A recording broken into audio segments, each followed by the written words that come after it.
siempre que nos levantamos de la mesa de conversaciones les hemos dicho, nos vemos dentro de 5.000 muertos. ¿Quién empezó la guerra? ¿Quién es el mayor victimizador? Estado, paramilitares, FARC. Es uno de los conflictos más violentos del mundo. Y eso es lo que tenemos que tener en claro los colombianos. Yo decido trabajar este documental en primera persona por varias razones. Una, porque soy una enamorada de la corriente de documental de autor que enfatiza un punto de vista sobre una realidad, una corriente que es muy presente en Francia. Dos, porque también creo que tenía que hacerlo como un acto de humildad. Yo no puedo hablar en nombre de los colombianos, yo no podría decir los colombianos sentimos, los colombianos vivimos, los colombianos descubrimos, los colombianos enfrentamos, experimentamos, porque yo no, o sea, esto es un tema que es tan sensible, que nos tocó a todos de una manera tan distinta. Cada uno ha tramitado el dolor o las dudas o las inquietudes que deja esta guerra de una manera diferente, y lo único, o sea, el único nombre en el que yo puedo hablar es en mi propio nombre. Cualquier otra cosa hubiera sido pretenciosa y cualquier otra opción no hubiera sido justa con una realidad. Cada colombiano yo creo que tiene su propia historia, su propia película. Pero mientras no liberen a los secuestrados, mientras sigan cometiendo actos terroristas, mientras no devuelvan a los niños reclutados a la fuerza, seguiremos enfrentando a todos los violentos sin excepción, con todo lo que esté a nuestro alcance. Yo hago unos primeros viajes a las FARC, largas conversaciones, sin cámara, cuestionamientos sin concesiones y muy francos. Yo les planteé desde un principio que yo siempre estuve convencida que las armas no eran el camino, por lo menos no en Colombia. Que me había generado un enorme rechazo y una gran indignación temas, por ejemplo, como el del secuestro o el del narcotráfico. Y fue sobre la construcción de unas conversaciones, como te decía, muy francas, que se fue creando ese respeto de alguna manera que me permitió al cabo de un año que ellos dieron el sí oficial, comenzar a grabar. A uno le pueden pedir que la guerra no mate. Uno puede pedir la guerra no tire bombas, no ponga minas. Esa es la guerra y por eso es que hay que acabar la guerra. Yo sabía que esa negociación tenía que darse si queríamos realmente terminar el conflicto. Entonces, cuando ya había logrado el ok, la luz verde de las FARC, comienzo a intentar acercarme al gobierno, pero eso ya había generado una posición del gobierno frente a lo que ellos pensaban era una cercanía que iba más allá del documental mía con la guerrilla.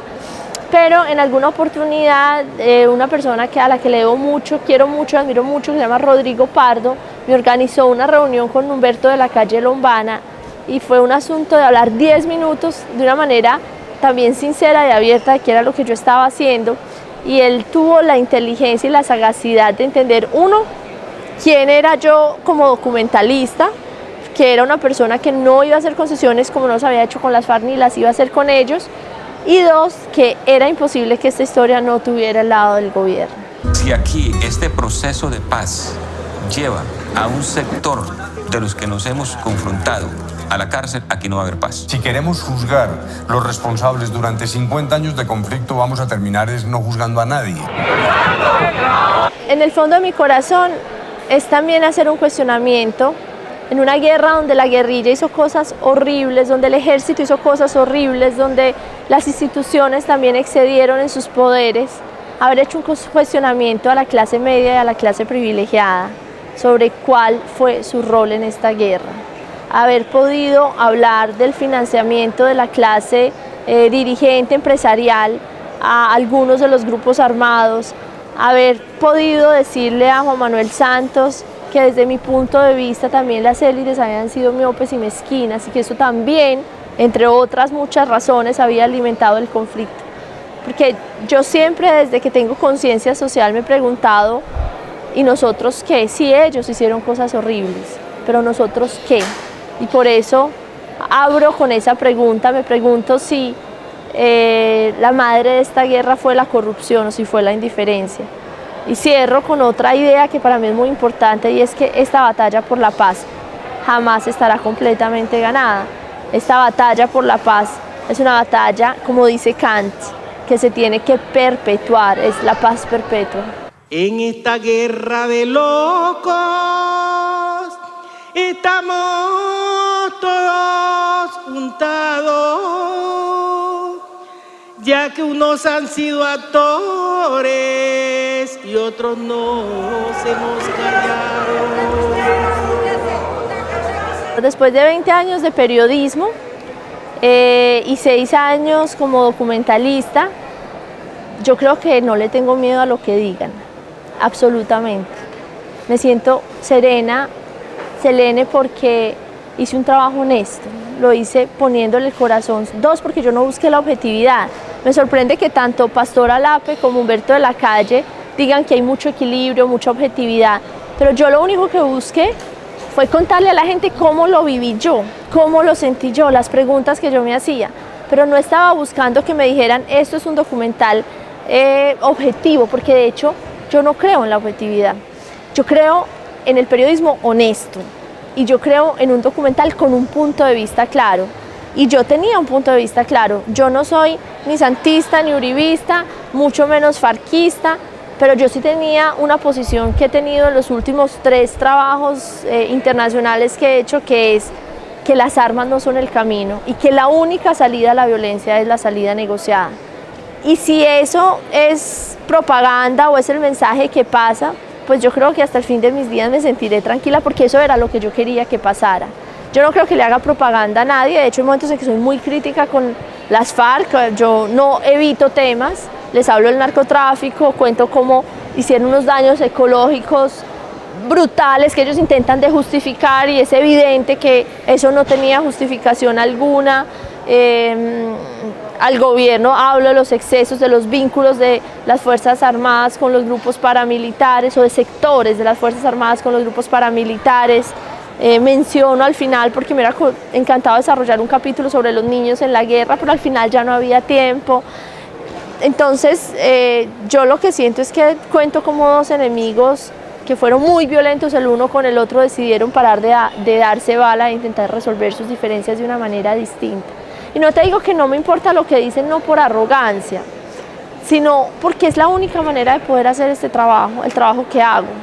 Si yo estuviera pensando o temiendo lo que va a pasar, entonces haría un trabajo no con el corazón y con el espíritu y con las tripas como lo hago, sino que lo haría pensando en qué van a decir, y podría salir una cosa muy artificial.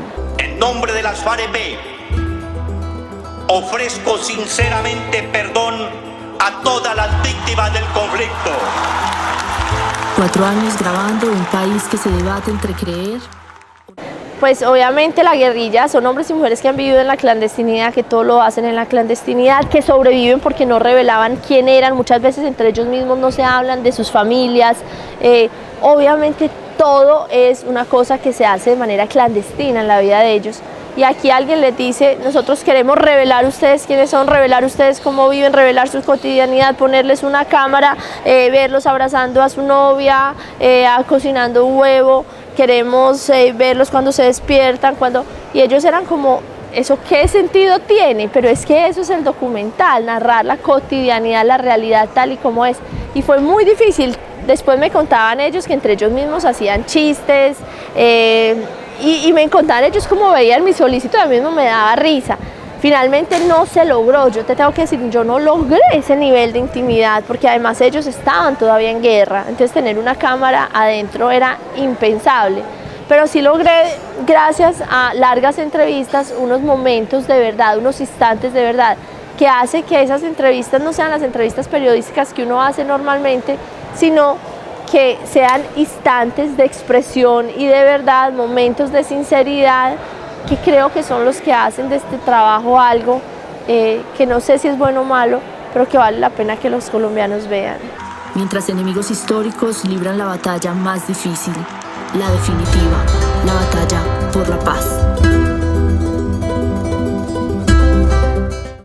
Yo creo que hay que ver el silencio de los fusiles, porque les va a dar la posibilidad de ver algo que yo vi y que nos va a permitir entender un poquito cómo llegamos hasta aquí, cómo permitimos que a tantos colombianos les sucedieran tantas cosas tan dolorosas, porque nos da elementos para entender que ninguna guerra es un asunto de buenos y de malos, que en este país y en este dolor, en diferentes proporciones, todos tenemos una responsabilidad, y porque lo mínimo es escuchar a esas personas, a esos actores de la guerra, que hoy son actores de una película, pero es una película documental, es decir, de una realidad, que es la difícil transición de Colombia hacia esa esquiva paz.